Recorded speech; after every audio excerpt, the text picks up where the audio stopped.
Welcome back, ladies and gentlemen and fight fans around the world. It's your boy P. Welsh here with another UFC picks, previews, and predictions. We got UFC Fight Night Cannonier versus Borralho. Coming off a 6-6 week, had some nice reads, an unlucky decision, and some underdogs that really cashed out at the on the main card. It was a great, exciting week. Maybe one of the best weeks that we had out there for the card in a while, I should say. Most enjoyment, entertainment, and I'm looking forward to this one right now, ladies and gentlemen. Starting it off with Wang Kung, 5-0, heavy favorite against Victoria Leonardo, not the Ninja Turtles, 9-6, coming off a loss, and Wang making her debut in the UFC, and I don't know what there's we'll start with just the line here. It's minus 1200 for Wang, so I really think there's a reason she's a considerable favorite. She's got finishing potential against somebody that's known to take a loss or two, TKO and submission. Not the best record in the promotion. I mean, I got Wang here all day. I think she's just gonna take it home, probably get a nice submission, just a nice finish to get the card off excited. A little bit of a metric advantage. There's not too much to break down with Leonardo. Just some brutal losses here and there, a couple unanimous decision wins, but losses to Gato, Fiorot, some injuries. Just don't think she can really hack it against somebody that talented like Wang. I don't want to overcomplicate it. I don't want to, think I know something that I don't. This one should just be good to get, a fight under the belt, watching the ladies scrap, and hopefully we see a nice, exciting finish there in the women's flyweight division. We're going to move on then pretty quick here to the featherweight division. Ramaska versus Nathan Fletcher. And this one should be a pretty spicy one. We got 9-2 for Ramaska versus 8-1 Fletcher. This is fought at the featherweight division. Fletcher's fought bantamweight some of his career, and Ramaska has fought in the lightweight, so could be an advantage him, and that's where I'm really leaning. His power in the punches in those last few fights has really me to give him an edge. He's got the height and the reach advantage as well. Some finishes, and Fletcher's real big advantages in the ground game, trying to work submissions. He hasn't fought somebody like the caliber of Ramaska. Third time's the charm for getting it right. And I think you'll see it here. I think only being in one promotion coming into the UFC on a pretty stacked card, and you're pretty low on there, could see it doesn't translate very well in that making that UFC debut for Fletcher. Ramaska is as well, but just some of the finishes in his build up leads you a little bit more confidence in such a close pick'em fight where if you just look at the odds, you don't really know who the favorite is or who the underdog is. But I'm just going to go with Ramaska, fighting maybe at a little bit more comfortable weight. Maybe he's got to cut a little bit more. Maybe he's a little bit bigger, a little bit tougher, a little bit more durable. You got to kind of see how these things work out throughout the rest of the week here. But getting close to pretty much on weigh-ins, a little bit late recording on the video. I'm going with Ramaska here over Fletcher on pick number 2. Then we're moving into the women's bantamweight division. Jacqueline Cavalcanti versus Josie Nunez. 6-1 versus 10-2, and Nunez is a beast, man. There's a huge height disparity, 6 inches, which will be in every Nunez fight. But man, she's got that Muay Thai kickboxing and very powerful for her frame. Provide a lot of problems for Cavalcanti here, who fought a mutual opponent in her first debut against Farine, who got a win over Nunez. But I believe Nunez actually took that win by split decision. That was the first time I remember Nunez fighting. And man, it's really hard to pick against her. I think Cavalcanti is probably should hold up well enough, but I mean, Nunez is going to just throw everything at the kitchen sink. She's going to keep walking forward. You're not going to want to bet or pick against her. I think I picked against her last time, and she did take the loss, unfortunately.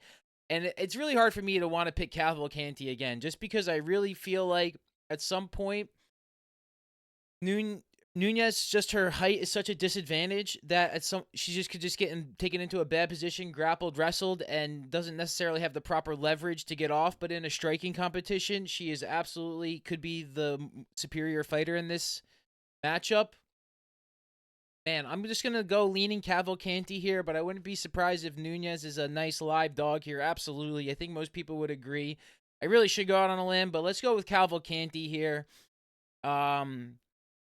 Yeah, that's not the highest confidence pick, but we got to put one on the record here. I might come back to Nunez on the reversal, but I really doubt it. We'll just rock with Cavalcanti, just having that height advantage.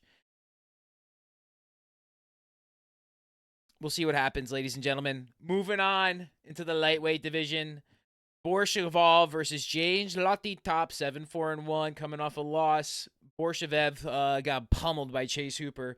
Lotti Top coming off a loss to Chris Padilla. Both men coming in their UFC debut there, and I think this is a good spot for Borralho to bounce back. I think Lontop. I don't even know how to pronounce his name properly. Yontop. I just don't think he really has much in his experience, where Borralho has been through the meat grinder with some people. He took a hell of a beating against a high caliber opponent. And I just think that ferocity in recovery and in training is where I give Borralho the advantage here. I just, it's on a prove to me basis with James. It was a blind card picking him against Padilla. One time I kept it on the record. I did pick him. So Padilla did win.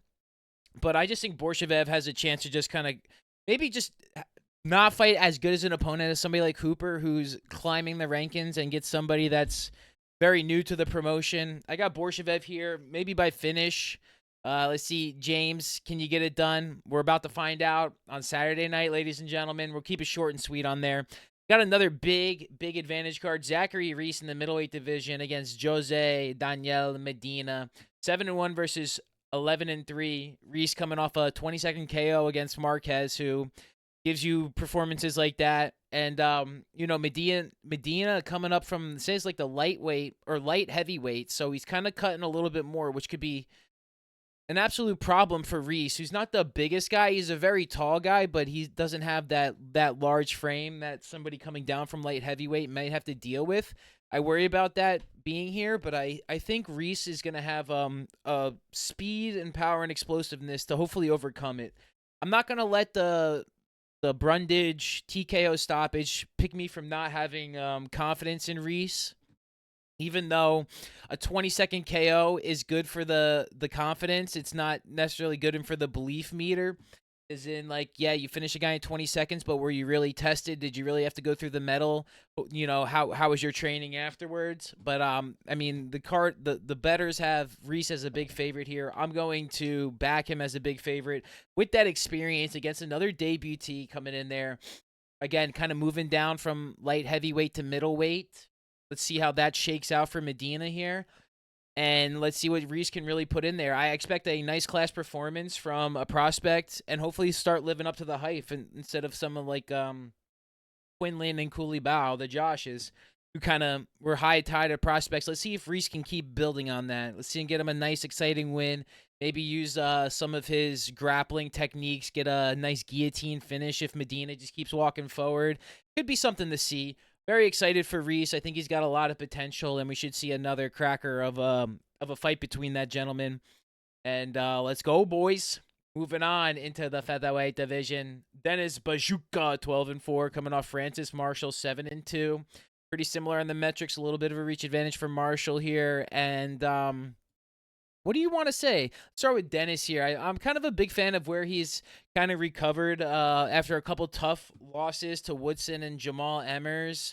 Now, Woodson has been a class of, decision fighters, and Emmers, you ain't ever going to be mad. A little inconsistent, so maybe Dennis didn't bring up his A game against somebody like Emmers who was on fire, because he kind of goes that back and forth, Kevin Holland type, mantra Emmers does. So I think, with the confidence coming off a win after that, or am I overvaluing Bajuka here? I don't know, man. I'm not really saying I'm a believer in Francis Marshall. He has struggled against some of the classier opponents, and Bajuka has been in there finishing guys, and if not, going toe-to-toe with some guys that are in the rankings or pushing up on the rankings. I really like Dennis here. I don't think he gets a finish. I think this one might go to the judges' scorecards. Something like 29-28. I think Marshall will really put in a class effort, really going to work some of the takedowns. If Bajuka, he could definitely lose it on the ground, getting taken down. Some suffocating submission attempts for Marshall. You never really know. But I like Bazooka here. I think he's going to be able to really do some damage on the way in, defend the takedowns enough to wear out Marshall, and eventually just overcome the tenacity and the aggressiveness and really put in a class act mixed martial artist performance. I think this is one of those that we're going to see back and forth, a very, I think, back and forth fight, like we just said, cliches. I think you're going to see some big action. I think you could see Bazooka knock him out if Marshall gets tired, doesn't have much else besides taking him down, trying to work a submission, and he gets tired, caught late in a debut. I shouldn't say debut situation. My bad. Bloop, bloop, bloop. Scratch that from the record, editor. But I'm gonna take Bazooka here. I rode on him last time. Let's ride on him again. See if he can take us another win to the promised land. And then we're moving on to the main card, ladies and gentlemen. We have Edmund Shabazian versus Gerald Mearshart, 13-4, coming off a win, and Mearshart 36-17, class act professional, catching big dog. Gerald Mearshart is always where I want to take him. Am I going to take him here? I don't think so. I just worry about Shabazian's takedown game and his gas tank there. If well, I shouldn't even really say that. He's going to be throwing hands with 11 knockout wins. But he does. It's going to be tough, man. He doesn't perform against the highest level of competition. Losses to Anthony Hernandez, Imavov, Hermanson, Brunson. Is he really going to come up there and put a class performance against Gerald Mearshart? I think it's going to be way closer than the books are giving it right there. I really want to pick Mearshart here. I think he's got a great chance to notch another win on his UFC resume. Now, am I going to want to believe in picking him? Not really.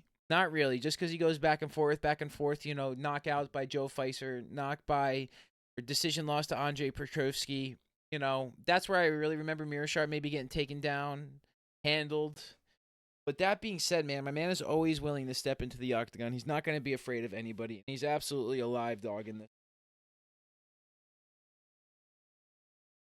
Man, we're going to have a moment of silence here as we make a decision. I was leaning Ed Shabazian to start, and, am I really going off that last AJ Dobson win? Fluffy Hernandez has been starching everybody. Or am I going to go with somebody like Mearshart, but you know what? The one thing is, I'm going with Shabazian here.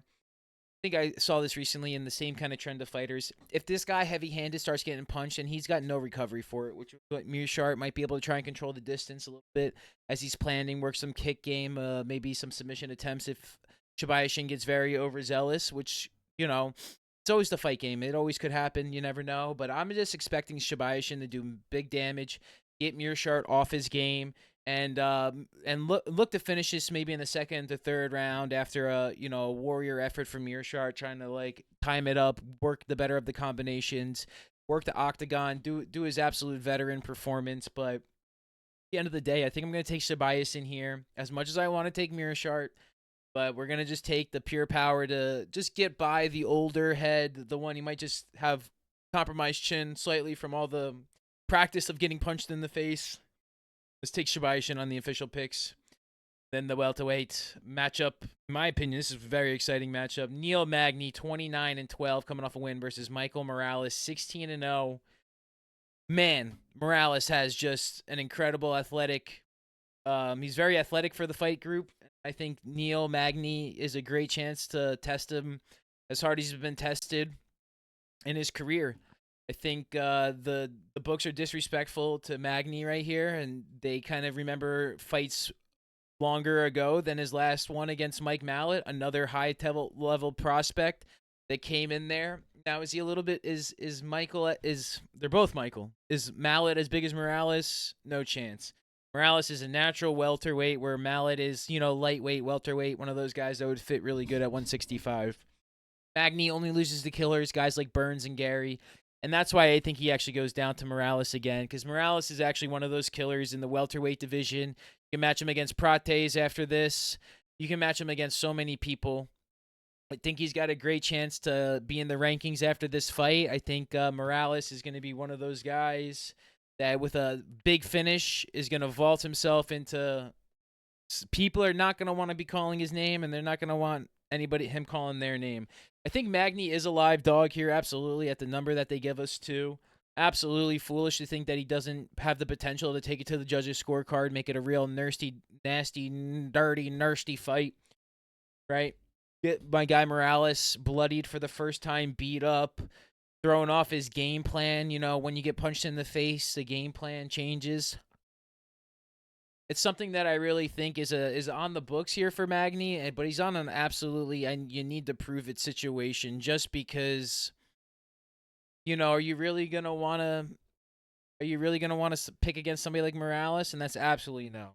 Would you like to get him on his first loss? That's where I think Neil Magny wants to live, and I think that's where he's striving for. I think he's gonna try and have a very controlled fight. I think Morales in that Jake Matthews fight seemed that there was moments where not 100% confident in the not finishing aspect, but I think this is a great challenge to put this beat in the SmackDown for 3 rounds for Morales over Magny. Sorry, Neil. Sorry about that, Neil. You know, we can definitely see Neil staying to the outside, 3-inch on the height advantage. Should be interesting, ladies and gentlemen. Should be interesting. I think I'm expecting a nice finish from Morales here. I think he's been a little bit due. You know, we've seen Neil finished a few times in his career. Maybe it's another one. All right, moving on into the Contender Series. Dana White's Khan Ufli versus Marion Santos. And, you know, this one's going back and forth. You know, favorites on Santos, leaning there. Has a little bit of a height advantage. The Tapology has my other guy, Olfi, listed at 5'6", while they're 5'8" here on the UFC website. So, depending on that really thing, I think I'm just going to go lean the favorites here. They're favorites for a reason.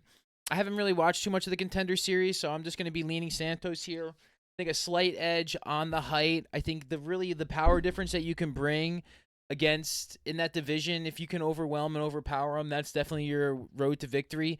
Ufli is definitely going to be looking for the takedowns, and if he can impose his game plan on there, I think that's his win condition. I can definitely see this one. I don't want to see it go into the judges' scorecard. I want to see a Santos win. Maybe Ufli is not as sharp on the takedowns. Big time arena. You know, as soon as, you know, only, you know, when they're dry, to be able to handle them a lot better versus the more and more they're fighting on the big stage.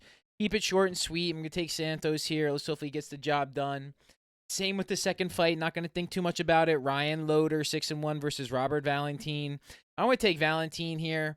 I think he's got a dual threat to come to the submissions and the strikes, and I think he's got an absolute dominant position available to him with his, you know, with his more well-rounded game, with the takedowns, the submissions, and the just ferocity in which he tracks down his opponents. I think he's got a great chance to finish my guy Ryan, who I think will need kind of a more well-rounded performance to and a pure class performance with somebody at 33. I don't really expect to have if you're not already in the UFC. I think the mixed martial arts bag is going to hurt Ryan in this game, and that's where I'm giving Robert Valentin Frey the edge in this one. I'm keeping it short and sweet, ladies and gentlemen, because we're going to move on to the co-main event. Angela Hill versus Tabitha Ricci, 17-13 versus 10-2. And boy, they got him as a pick'em here, and I can definitely see why this is a pick'em. Angela Hill, the absolute grizzled vet, 39 years old, very imposing in the octagon. That's one thing I think I underestimated from her the last time she fought, is she's a very imposing figure in the octagon. She's not easily pushed around, and you're going to have to do a lot of damage to get her to, you know, kind of lose the fight. Is that Rishi's strong point? I don't know. I think Rishi's more of a better person when she can dominate the fighter physically. When it's an even matchup, I think she really does struggle. I'm going to have to try and pick Ricci to go against a bigger, more talented fighter who maybe can take her down. I think I'm going to lean and pick Hill here. Wasn't super excited breaking down this fight, having to lean on Hill. I really am a fan of Ricci, but I don't know if I can really back her with what Angela Hill can present in terms of length, strength, and ability to just get the fight in uncomfortable positions for Ricci where she doesn't want to stay in prolonged spaces. I think at some point she can catch her with a nice punch and get her to take down right after that, and maybe even finish with a sub. I think Angela Hill here for even money. I like her a lot, even though I'm a massive Ricci fan. I've picked her multiple times. But I'm going Angela Hill here. I think she's got a great opportunity. And then what can we say, ladies and gentlemen? The main event of the evening. Jared Cannonier, 17-7 versus Kai Borralho. 16-1-1, no contest. Cannonier coming off a loss, Borralho coming off a win, and boy, oh boy, I'm excited to see this one.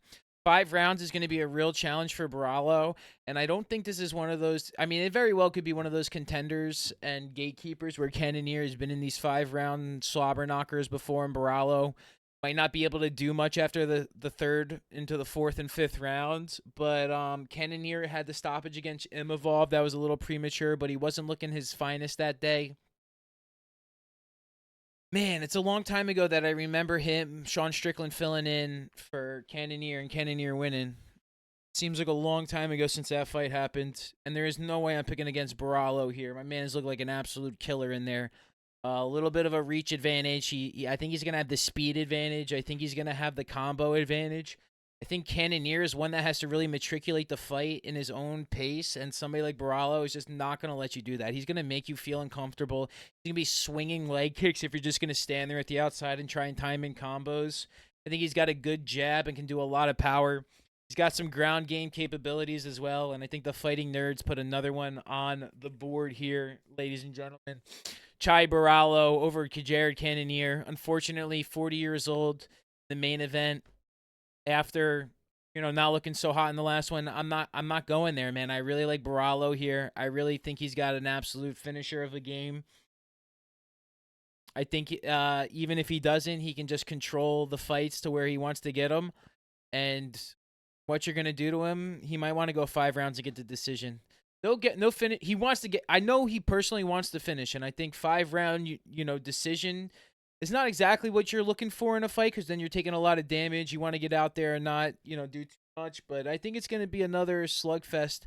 To call Cannonier getting knocked out is never something that I feel comfortable about. I don't know if Borralho really is gonna. He's gonna threaten with the submission, but it's not been too many in his pro debut or in his UFC career. I think he's gonna look to strike and try and put him out with something nasty. Maybe do some damage down low, work the body, and then eventually finish Cannonier. Could be with some spicy combos, maybe a nice head kick after he does a lot of work down low. But I got Borralho here in the main event. We'll go do a little recap here. We got Wong Kong. We got Ramsaka. We're going to go Calvachetti, even though Nunez is a want. We got Calvachetti, Borshev, Reese, and Bazooka. Chabayajin, Morales, Santos, Valentin, Hill, and Borralho. Like, comment, subscribe. Pick 100% of the fighters right in the comments, and I'll give you $100. Thank you so much for watching. I hope all you have a great day. Peace and love.